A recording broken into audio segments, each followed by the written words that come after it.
All right, in this video, we are going to talk about redox and half reactions. And so the state will often ask you on a part 2 question to balance out the reduction half reaction or the oxidation half reaction. And so obviously you need to know how to actually go about doing that. And the first thing obviously is to use your reference table to look up charges. And so on your periodic table, in the top right of any box, so for example, if we look at carbon's example, it comes up a little better. We see different charges for carbon. Carbon has a plus, a -4, a +2, and a +4. Those are the options that come up. And those are the oxidation states or oxidation numbers. And they relate to the number of electrons that are either lost or gained and whether that atom is going to become positive or negatively charged as an ion as it reacts. And so what you need to do is go through and look at those actual charges and to see what would possibly fit the correct formulas that are provided. Now, one of the things to recommend, or not recommend, but remember, is that any element that is in its pure state, that it's by itself, has a 0 charge. So if we look at these two examples, we have iron plus oxygen goes to iron oxide, we have hydrogen plus nitrogen goes to ammonia. So if I'm going through and just doing practice, anything that is by itself, that is a single element, I want to give a charge of 0. So I'm going to put a 0 there, I'm going to put a 0 there, and we'll go ahead and do this one as well at the same time. Now, as far as other charges that exist, we need to make sure we're looking at the reference table to figure out what would possibly work. Now, you may have learned the crisscross method in class where you took the charges and crossed them to the other element to figure out what the formula is if you knew what the word equation was, or like a word formula for the name. So I said the word iron oxide, but the question is, which iron oxide is it? Is it iron 2 oxide or iron 3 oxide? Because iron has +2 and +2 and +3 as possible charges. If we were to do the reverse cross, we know that the only option according to our table is -2 for oxygen, which is why the 2 came down here. But we need to understand that not every charge that's on the reference table are all the charges that exist. Okay, just because -2 is there doesn't mean -2 is the only one for oxygen. But for oxygen, it's usually a safe bet we're going to use -2. Sometimes there are cases where oxygen can be -1 when it is in, for example, something like peroxide, or it could be even something like +1 when it reacts with fluorine, which is a more electronegative element and will actually take electrons from oxygen. But in most cases, oxygen's -2. So if the 2 crossed down, then the 3 must have crossed over. So this is actually iron 3 oxide. Now, when we look, this one is not balanced. I have 3 oxygens over here, I have 2 over here, I have 2 irons and 1 iron. The other equation is balanced. So we'll come back and we'll balance that as well in a minute. So those are things that all play a role. We need to make sure that our charges are right, make sure that our balance, our elements are balanced as well. So just finalizing the other numbers, ammonia, I want to throw this one out here as well because ammonia is a tricky one where normally we have the positive element listed first, the negative listed second. Well, it actually gets flipped for ammonia. And the way to remember it is usually the more electronegative element is the negative one, and then obviously the less electronegative element is the positive one. So the nitrogen, if we do our crisscross, we know hydrogen can be +1, nitrogen is -3. So this one's written a little differently where the negative is listed first and the positive is listed second. So let's go back up and take a look at this. We don't need this anymore for the charges, but we do need to balance the equation because that's going to play a role in your final balanced equation. So if I have 3 and 2, I want to make those really the same. I'm going to put a 2 in front. So 2 times 3 is 6 oxygens. I'm going to easily balance that out by putting a 3 here. 3 times 2 is also 6 oxygens. Now I have 4 irons. 2 times 2 is 4. That means I got to put a 4 in front. Now, I like to do the oxidation piece first and then the reduction piece second because I want to show where that lost electron or the lost group of electrons is actually going.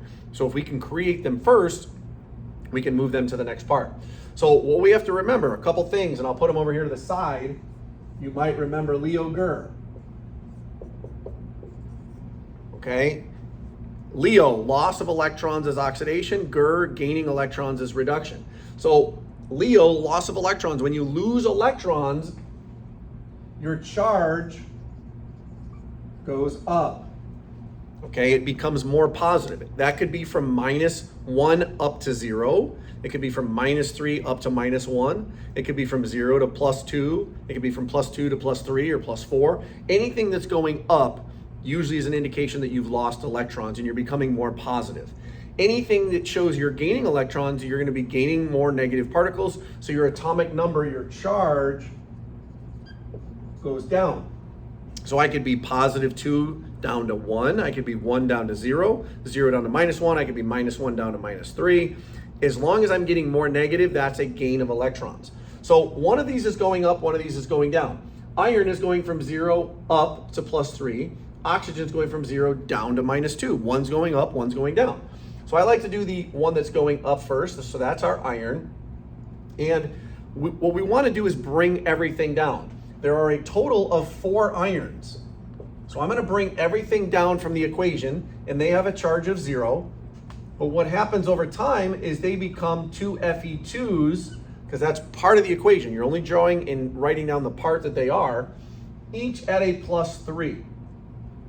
Now, this is where it can get kind of tricky, because you have to remember there's a total of 4 of them, and there's still 4 of them, but each of them are +3. That means number 1 lost 3, number 2 lost 3, number 3 lost 3, and number 4, all 4 atoms lost 3 electrons.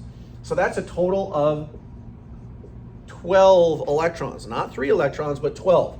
Now, I'm going to briefly put it over here. If you just wrote Fe0 goes to Fe plus 3 electrons, the state may give you credit for that, okay? Because technically that is correct. Each of the iron atoms, sorry, I'm going to add the E there. Each of the irons started out at neutral, became +3 because they lost 3 electrons. So that may be an acceptable formula. I like to show the whole thing so we balance everything all out together. Now, these 12 electrons have to go someplace. They're going into the next part. If something loses it, something else gains it. So my 6 oxygens here, I start out with 3 O2s that are 0. They are going to gain 12 electrons. Okay, my neutral oxygens are gaining 12 electrons, and they are eventually becoming negative. So over time, I then end up with 2 O3s that are each -2. So what we have to remember, 2 times 3 is 6, but also 6 times -2 is -12. So I have a -12 on the right side of the arrow, and I total my balance is -12 on the left. A neutral oxygen plus 12 electrons is -12.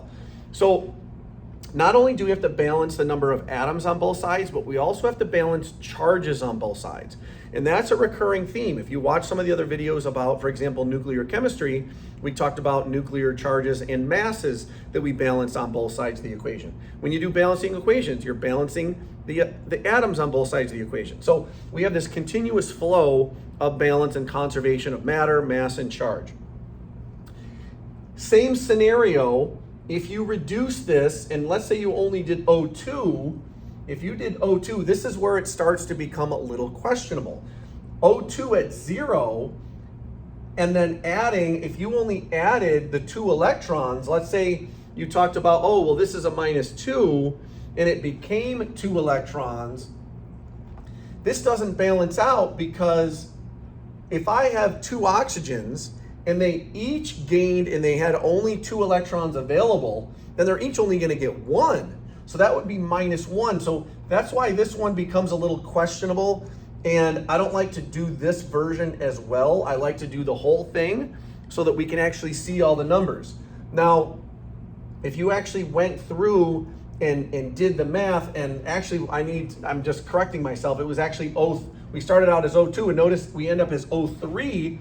That makes it even more difficult, okay? So that's an even other issue why I like to avoid kind of doing it that way. So I would recommend doing it this way. Sometimes you can get away with a simpler version, but I would recommend adding all of your pieces in there, okay?